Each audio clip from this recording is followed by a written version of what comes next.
Sa bawat Pilipino na nangangarap ng mas maayos na buhay, ang tanong ay palaging pareho. Paano ba talaga yumaman? Hindi ito tungkol sa swerte o biglaang milagro, kundi sa malinaw na sistema at disiplina. Ang 12 months system, 2026. Tungo sa pagyaman ay gabay na magdadala sa iyo mula sa pundasyon ng tamang mindset, patungo sa buwan-buwan na estratehiya, hanggang sa pagbuo ng yaman na may layunin at pamana. Isang kwento ng pagbabago, isang proseso ng pag-angat, at isang paglalakbay tungo sa tunay na kapayapaan. Pero bago natin simulan, paki-like naman ng video nating ito dahil malaking tulong na po yan sa mga content creator na kagaya namin. Maraming salamat po. Chapter 1: Mindset at Pundasyon ng Pagyaman. Sa simula ng bawat paglalakbay tungo sa pagyaman, hindi pera ang unang hakbang kundi ang isip. Ang utak at puso ng tao ang tunay na puhunan, at kung hindi ito may tatama, anumang sistema o plano ay mauuwi sa pagkadapa. Kaya bago natin pag-usapan ang mga estratehiya, kailangan muna nating buuin ang pundasyon. Ang mindset na magdadala sa atin sa tamang direksyon. Ang taong walang malinaw na layunin ay parang bangkang walang timon. Kahit gaano pa kalakas ang hangin, kahit gaano pa kalalim ang dagat, palaging maliligaw. Kaya sa unang buwan ng ating sistema, ang pinakamahalagang gawain ay ang pagtukoy sa sariling kahulugan ng pagyaman. Ano ba talaga ang ibig sabihin ng yaman para sa iyo? Para sa ilan, ito ay pera sa bangko, para sa iba, oras na malaya silang gamitin, para sa marami, kalayaan mula sa utang at kakayahang magbigay sa pamilya. Walang tama o maling sagot, ngunit kailangang malinaw. Dahil kung hindi mo alam kung ano ang hinahabol mo, paano mo ito makakamtan? Kapag malinaw na ang layunin, doon palang magsisimula ang disiplina. Ang disiplina ay hindi parusa kundi kalayaan. Ang taong marunong maghintay, marunong mag-ipon, marunong magtiis. Siya ang tunay na malaya. Ang disiplina ang nagtatakda ng direksyon ng bawat araw. Kung ang bawat araw ay ginugol sa walang saysay na paggastos, sa walang patutunguhang oras, sa walang kabuluhang bisyo, paano aasahan ang pagbabago? Ngunit kung ang bawat araw ay ginugol sa pagbuo ng maliit na hakbang, sa pagtitipid ng kaunti, sa pag-aaral ng bago, sa pag-iwas sa tukso ng instant gratification, unti-unti, ang maliit na hakbang ay magiging malaking tagumpay. Ang pagyaman ay hindi sprint kundi marathon. Hindi biglaan kundi dahan-dahan. Hindi milagro kundi proseso. Sa puntong ito, kailangan nating pag-usapan ang kaalaman. Ang financial literacy ay hindi lamang para sa mga ekonomista o negosyante. Ito ay para sa bawat Pilipino na may pangarap. Ang kaalaman sa pera ay parang mapa sa isang mahaba at masalimuot na biyahe. Kung wala kang mapa, maliligaw ka. Kung mali ang mapa, mauuwi ka sa maling destinasyon. Kaya sa unang yugto ng ating sistema, kailangang unawain ang mga batayang konsepto: cash flow, assets, liabilities. Ang cash flow ay parang dugo ng katawan. Kung ito ay malusog, ang katawan ay malakas. Kung ito ay barado, ang katawan ay mahina.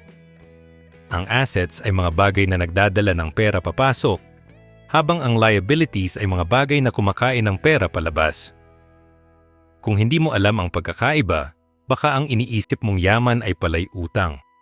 Kaya't sa simula pa lang dapat malinaw. Dagdagan ng assets, bawasan ng liabilities, simple, ngunit napakahirap kung walang disiplina. Ngunit hindi sapat ang kaalaman kung walang aksyon. Ang emergency fund ay parang payong sa panahon ng bagyo.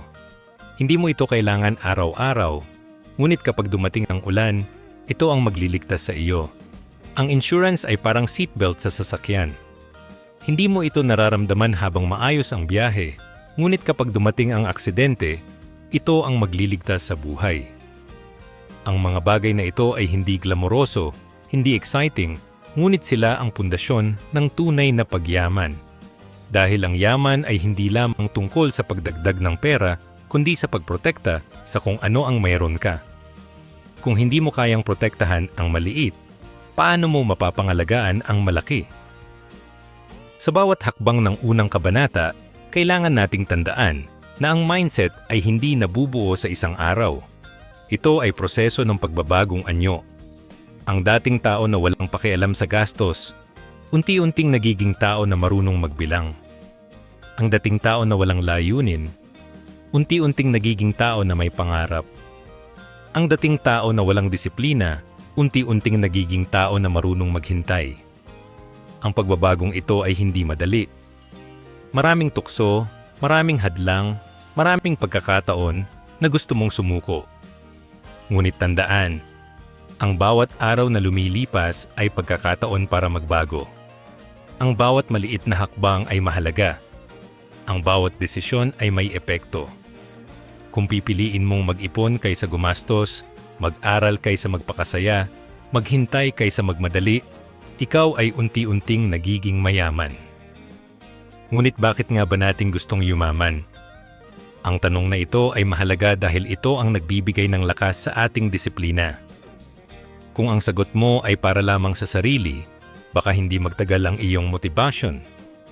Ngunit kung ang sagot mo ay para sa pamilya, para sa kinabukasan, para sa kalayaan, para sa kakayahang magbigay, mas matibay ang iyong pundasyon. Ang yaman na walang layunin ay walang saysay. Ang yaman na may layunin ay nagbibigay ng kapangyarihan. Kaya sa simula pa lang itanong mo sa sarili mo, bakit ko gustong yumaman? At kapag malinaw ang sagot, iyon ang magiging gasolina ng iyong paglalakbay. Sa unang kabanata ng ating sistema, hindi pa tayo nag-uusap tungkol sa mga numero, hindi pa tayo nag-uusap tungkol sa mga investment, hindi pa tayo nag-uusap tungkol sa mga negosyo. Ang lahat ng iyon ay darating sa tamang oras. Ngunit ngayon, ang pinakamahalaga ay ang pagbabago ng isip.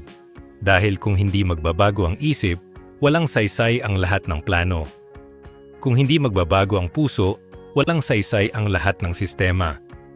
Ang pagyaman ay hindi lamang tungkol sa pera, kundi tungkol sa tao.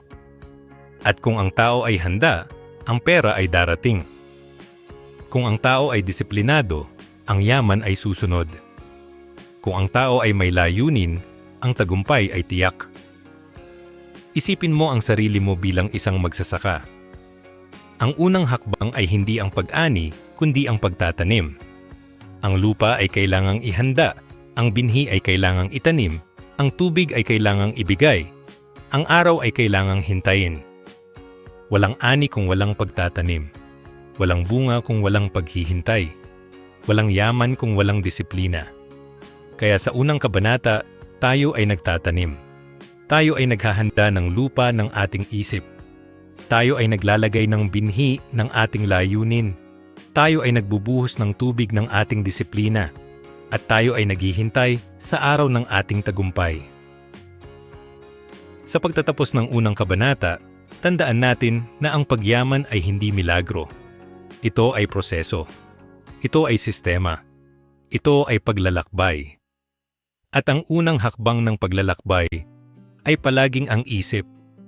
Kung handa ang isip, handa ang katawan. Kung handa ang katawan, handa ang aksyon. Kung handa ang aksyon, handa ang tagumpay.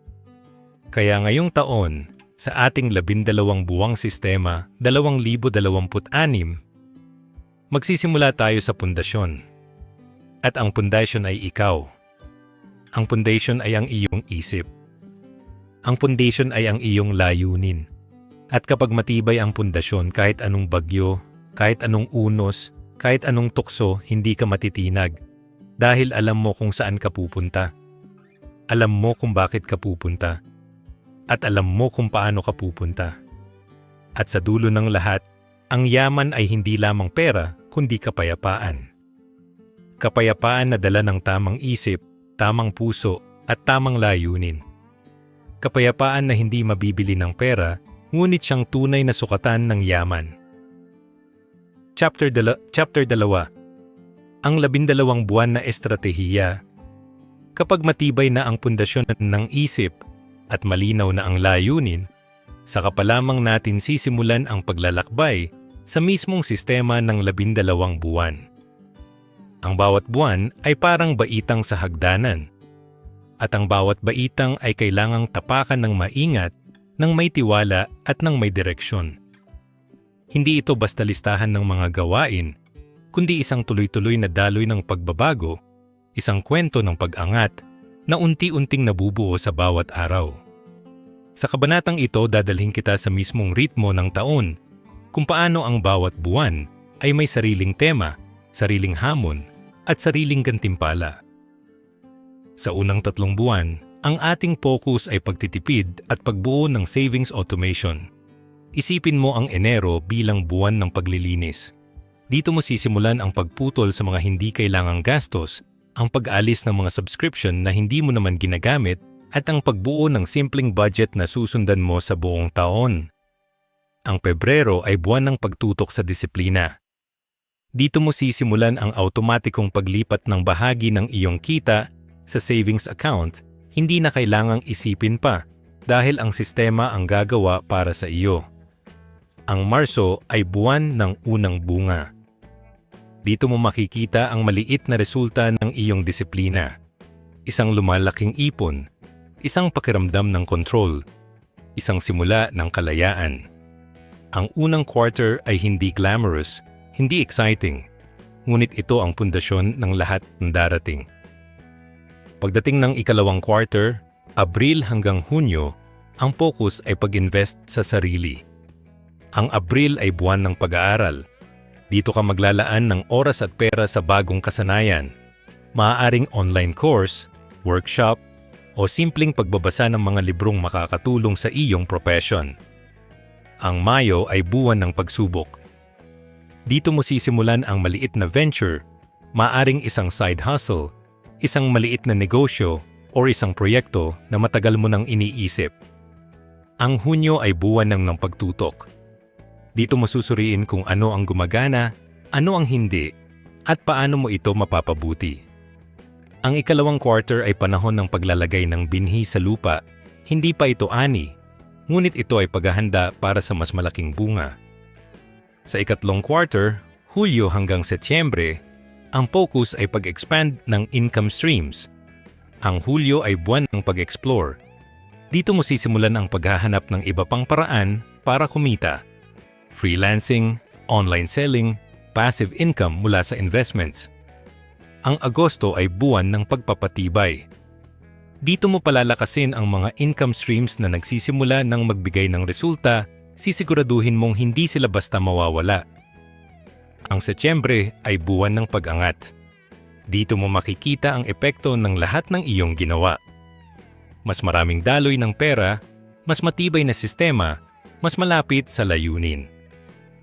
Ang ikatlong quarter ay parang panahon ng tag-init, mainit, puno ng enerhiya, at puno ng pagkakataon.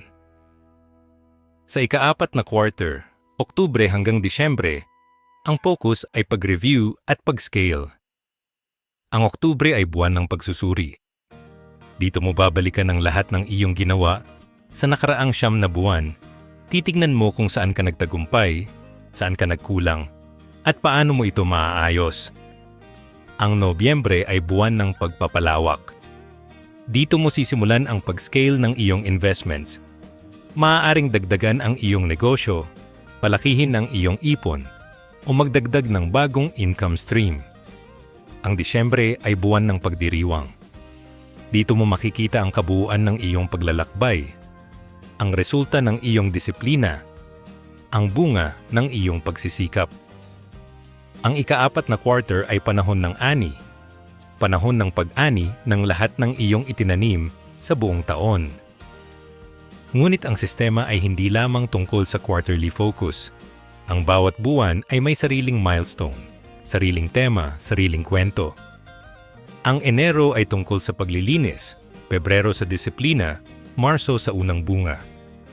Ang Abril ay tungkol sa pag-aaral, Mayo sa pagsubok, Hunyo sa pagtutok. Ang Hulyo ay tungkol sa pag-explore, Agosto sa pagpapatibay, Setyembre sa pag-angat. Ang Oktubre ay tungkol sa pagsusuri, Nobyembre sa pagpapalawak, Disyembre sa pagdiriwang. Ang bawat buwan ay hakbang, at ang bawat hakbang ay mahalaga. Kung lalaktawan mo ang isa, mahihirapan ka sa susunod. Kung hindi mo gagawin ang isa, mawawala ang ritmo. Kaya't ang sistema ay hindi lamang plano kundi kwento, isang kwento ng pagangat na sinusulat mo buwan-buwan. Ang lahat ng ito ay kailangang subaybayan. Ang sistema ay hindi gumagana kung walang tracking. Kaya sa bawat linggo, kailangan mong mag-reflect. Ano ang nagawa mo? Ano ang hindi mo nagawa? Ano ang kailangan mong baguhin? Sa bawat buwan, kailangan mong mag-accountability check. Nasa tamang direksyon ka ba? Nasa tamang bilis ka ba? Nasa tamang mindset ka ba? Ang tracking ay hindi parusa kundi gabay. Ito ang nagsasabi kung ikaw ay nasa tamang landas. Ito ang nagsasabi kung kailangan mong mag-adjust. Ito ang nagsasabi kung ikaw ay nagtatagumpay. Kung walang tracking, ang sistema ay magiging kwento lamang. Ngunit kung may tracking, ang sistema ay magiging realidad. Sa kabuuan, ang ikalawang kabanata ay tungkol sa ritmo ng taon. Ang bawat buwan ay hakbang, ang bawat quarter ay yugto, ang bawat araw ay pagkakataon. Ang sistema ay hindi magic, kundi proseso. Ang proseso ay hindi biglaan kundi dahan-dahan. Ang dahan-dahan ay hindi boring kundi matibay. At ang matibay ay hindi pansamantala kundi pangmatagalan. Kaya sa ikalawang kabanata, tayo ay naglalakbay. Tayo ay sumusulat ng kwento. Tayo ay gumagawa ng sistema. At ang sistema ay magdadala sa atin sa yaman. Hindi lamang sa pera, kundi sa kapayapaan, sa kalayaan, at sa kakayahang magbigay. Chapter 3. Pagyaman na may layunin at legacy. Kapag natapos na ang 12 buwan ng ating sistema, ang tanong ay hindi lamang kung gaano karaming pera ang naipon o gaano karaming income streams ang naitatag. Ang mas mahalagang tanong ay, ano ang kahulugan ng lahat ng ito? Ang yaman na walang layunin ay parang bahay na walang pinto. Maganda sa labas ngunit walang silbi sa loob. Kaya sa huling kabanata ng ating sistema, pag-uusapan natin ang mas malalim na dimensyon ng pagyaman, ang layunin, ang etika at ang pamana. Ang unang hakbang sa yaman na may layunin ay ang tamang pag-iisip tungkol sa etika. Maraming tao ang nahuhulog sa bitag ng mabilisang pagyaman, mga scheme na nangangako ng instant na resulta, mga negosyong walang malinaw na pundasyon, mga investment na nakabatay sa kasinungalingan. Ngunit ang tunay na yaman ay hindi kailanman nakukuha sa panlilinlang. Ang tunay na yaman ay nakukuha sa pagsusumikap, sa tamang proseso, sa matibay na pundasyon. Kung ang pera ay galing sa maling paraan, hindi ito magdadala ng kapayapaan. Magdadala lamang ito ng takot, ng pangamba, ng pagkakasala. Kaya sa pagtatapos ng ating sistema, kailangan nating tandaan, ang yaman ay dapat makuha ng may dangal. Ang yaman ay dapat makuha ng may respeto sa sarili at sa kapwa. Ang yaman ay dapat makuha ng may pananagutan. Ngunit hindi natatapos sa etika ang usapan. Ang yaman ay hindi lamang para sa sarili. Ang yaman ay para sa pamilya, para sa komunidad, para sa susunod na henerasyon. Kung ang yaman ay nakatago lamang sa bangko, ito ay walang saysay. Ngunit kung ang yaman ay ginagamit para magturo, para magbigay, para magtulak ng pagbabago, ito ay nagiging pamana. Ang pamana ay hindi lamang pera, kundi kaalaman. Ang pamana ay hindi lamang ari-arian, kundi inspirasyon. Ang pamana ay hindi lamang material, kundi espiritual. Kaya, sa pagtatapos ng ating sistema, kailangan nating itanong, paano ko maibabahagi ang yaman na ito? Paano ko matutulungan ang aking pamilya na maging financially literate? Paano ko matutulungan ang aking komunidad na magkaroon ng oportunidad? Paano ko magagamit ang aking yaman para magturo, magbigay, at magtulak ng pagbabago. Isipin mo ang isang magsasaka na nag-ani ng napakaraming palay. Kung itatago niya lahat para sa sarili, mauubos ito, mabulok, mawala.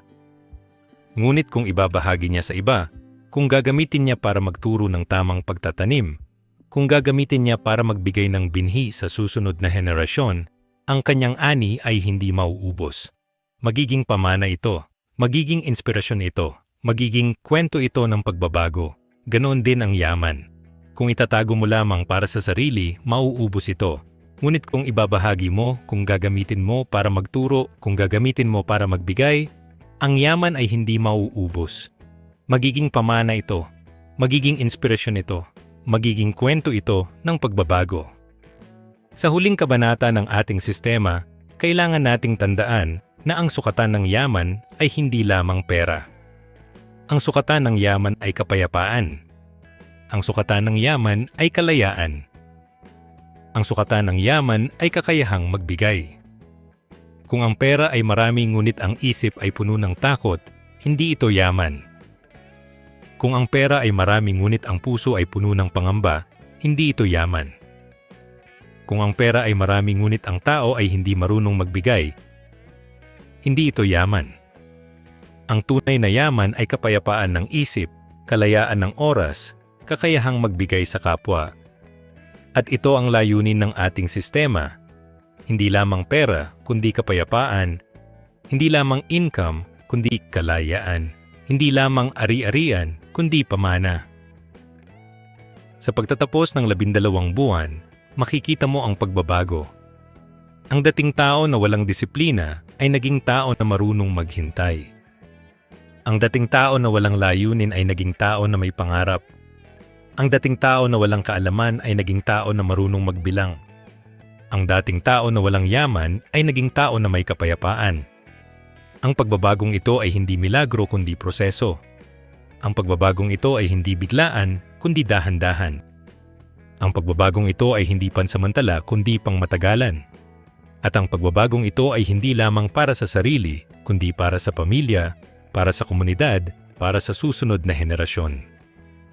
Kaya sa huling kabanata ng ating sistema, tandaan natin. Ang yaman ay hindi dulo kundi simula. Ang yaman ay hindi layunin kundi kasangkapan. Ang yaman ay hindi para sa sarili lamang kundi para sa lahat. At kung ang yaman ay ginagamit ng may layunin, ng may etika, ng may pamana, ito ay nagiging tunay na yaman. Yaman na hindi nauubos. Yaman na hindi nawawala. Yaman na hindi nasusukat sa pera kundi sa kapayapaan, sa kalayaan, at sa kakayahang magbigay. Sa pagtatapos ng ating 12 buwang sistema 2026, ikaw ay hindi lamang nag-ipon ng pera. Ikaw ay nagbago ng isip. Ikaw ay nagbago ng puso. Ikaw ay nagbago ng buhay. At ang pagbabagong ito ay hindi lamang para sa iyo, kundi para sa lahat ng taong mahalaga sa iyo. Ang pagbabagong ito ay hindi lamang para sa kasalukuyan, kundi para sa hinaharap. Ang pagbabagong ito ay hindi lamang para sa sarili kundi para sa pamana. At sa dulo ng lahat, ang tunay na yaman ay kapayapaan. Kapayapaan na dala ng tamang isip, tamang puso at tamang layunin. Kapayapaan na hindi mabibili ng pera ngunit siyang tunay na sukatan ng yaman. Kapayapaan na magdadala sa iyo sa tunay na pagyaman, hindi lamang sa 2026, kundi sa buong buhay mo.